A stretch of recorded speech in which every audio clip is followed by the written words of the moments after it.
everybody. Welcome into another special edition of Hoops Night Hype. I'm here joined by Apex Friendship forward Nick Farrar. Nick, thank you for coming on, and we appreciate it. Yes, sir. All right, so obviously your kind of blow up, so to say. You know, you've gotten a lot of scholarship offers. Your profile has grown. You're getting a lot more attention. First of all, how has it been dealing with that, from going from a kid that was really not very well known outside of his area at all to now being someone that is known as one of the best players throughout the state of North Carolina?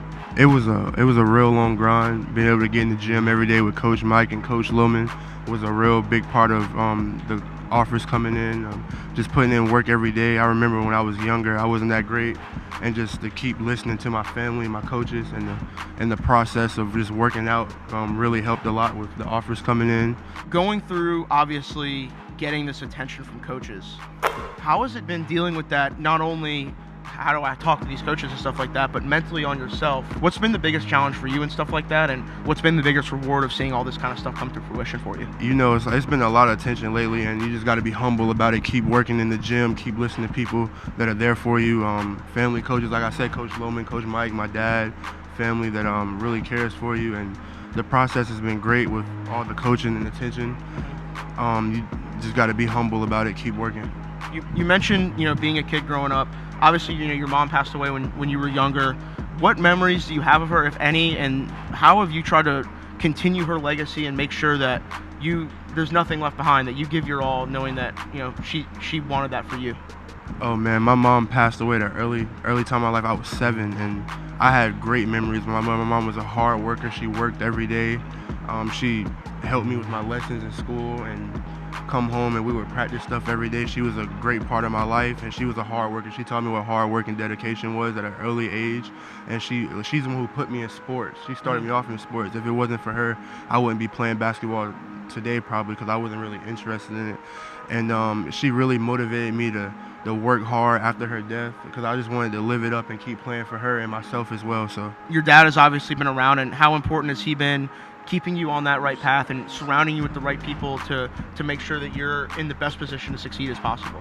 My dad has been a big part of that. He knows what hard work and dedication is. He had a real tough time when he was growing up, a real struggle, and he just knows what it takes to work hard and have to come in and take what's yours. You have to come in and fight for respect, and he just knows how to get to the next level. Kind of fast forwarding a little bit, you go through elementary school and middle school playing basketball and stuff like that. I remember meeting you when you were younger at the Y, coming in trying to talk trash and stuff like that. What was your attitude like being a young player, kind of coming into the gym with a bunch of older guys, trying to prove yourself? Is that something that you kind of still carry with you to this day? Oh yeah, for sure. I'm not really trying to prove anything at this point. I'm really humble. But when I was younger, I used to have a little cocky attitude because I thought I was good. You did? Yeah, I thought I was good, and yeah, just coming in talking trash to you guys, you and Bryce and everything. It was real funny. I know at the time because I was so young, but I carry that with me a little bit to this day, because I want the respect is big. I want people to know that I'm good and I can play at the next level. Your junior year, it was really the start of a breakout. I remember seeing you last summer. It was like, wow, this kid can really, really play. How has it been working and getting better and kind of realizing how good you can be, and how has that motivated you to just stay in the gym every day and keep getting better? It's motivated me a lot. Coach Mike and Ahmad Thomas, my trainer. Ahmad is my trainer.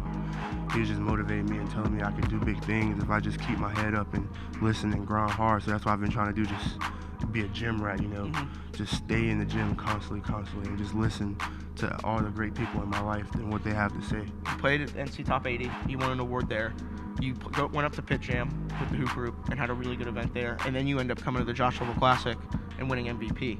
What has this spring been like for you, not only receiving all of those accomplishments and achieving all those great things, but just from a confidence standpoint? Are you the most confident you've ever been as a basketball player right now? I'm very confident right now. It's just all comes from playing hard, really. When you play hard, good things come. And that's the mindset I have. Just go in and play hard and just fight from the first half to the second half, and everything will come smoothly. Obviously, you like I said, you've had these moments where you win MVP of the Josh Lovell game. You kind of see your profile grow. You get an offer from the University of Houston. You're going on visits to NC State. I know by the time this will be on YouTube, you'll have a visit at Virginia Tech. We'll see if they throw a scholarship offer your way. What's been the best moment for you so far? It's just talking with my family and my coaches, and just listening to them telling me that it's all coming. Like I didn't really believe it because I didn't think I was like up to par. Like especially coming off the injury my sophomore year, I wasn't very good in shape. But they believed in me, and I started to believe and trust the process and just keep working and seeing everything come into picture with the offers and everything. It's been the best moment of my life. What is the next step for you as a player? You've taken a transformation physically. You've grown a little bit. You've shed some of the weight that you needed to lose. You've become much more skilled. You're shooting threes now off the dribble.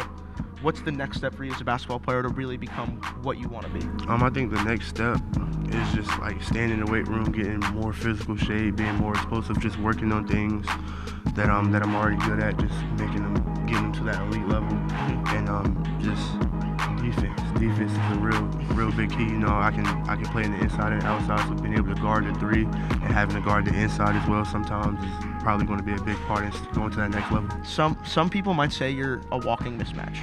How do you exploit those mismatches? And like we're in the game, and like it could be a small matchup, big matchup. Like if we have a small matchup, I'm not wasting time. I'm posting up and I'm getting that bucket, one dribble, turnaround layup. Or if we have a big kid, 6'8", something like that, I'm playing the outside, attacking them hard, going to the rim, shooting threes. I wasted no time with the matchup problems. I look at a kid by his size and I already know what I want to do with him. So we obviously mentioned the Joshua Classic already, but you kind of going into that event as not one of the lesser known kids, but certainly not one of the high profile guys. I know you were kind of almost a late addition after Jaden Seymour got hurt. What were your thoughts going into that event, and how do you look back on that experience now that we're a couple weeks removed from going through all that and being a part of something so special? Well, looking at Josh level, you can see the guys, like they would post the guys on Instagram that were going to be there, like Josh, Wendell, Shaq. You had some good kids there, Cam Hayes, and I was like, this is the perfect time to show who I am. Like just come in and make a name for myself. Like I remember I had got a layup in transition one-on-one, me and Silas, and they was like, who is this kid? And like that's what I wanted to prove. Like my name is Nick Farrar. What's your favorite part of when you go to a campus? Like what do you look for when you're visiting a school, not only from a basketball standpoint, but you got to live life out there too. You got to go to class, you got to have a social life, you got to find a way to fit in. What's stuff that you look for on a college campus that you're like, wow, this feels like home? What I'm looking for is a coach I can trust, like, you know, Coach Mike and Coach Lillman, like family. Like they can trust me around their kids and I can trust them around my family. That's the biggest part. And I'm also looking for education, like what I want to major in. They have a good program for me to major in and things like that, and just the right fit on the court. Like I'm an inside-outside type player, and that's what I want to play a system like that. All right, so we're going to revisit the question that I got you hung up on. What's the one thing that people don't know about Nick Farrar that they should know about Nick Farrar? If you don't know by now, I'm a hard worker. I want to come in and be the best. I want to be number one. I want everybody to know that I'm one of the best players in the country. It's how I feel. Is that your mindset going in, that the rankings don't matter? It's what happens right here on this court? 100%. Well, hopefully you guys got to know Nick a little bit better. He's obviously one to watch throughout the summer, playing with Big Shots Elite, and then heading into the school year playing here with Apex Friendship. And be sure to keep up with him. This one has a chance to get real big real soon. So we appreciate you guys watching.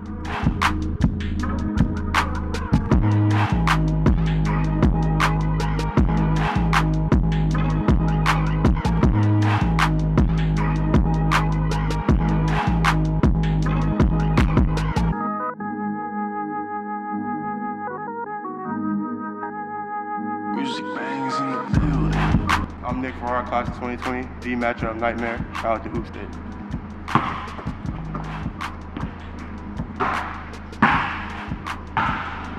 You will know my name by the end of the summer. Problems I solve them. I run through the money, the pressure be calling. Left on my blessings, I feel like I'm falling. The birdie is back. Tell me I'm garbage, I'm going through something, that's why I ain't calling. Phone and progression, it's all that I wanted. The phone in affection, I summon and dub it. Cause I got problems on problems on problems on problems on problems on problems I solve them. I run through the money, the pressure be calling.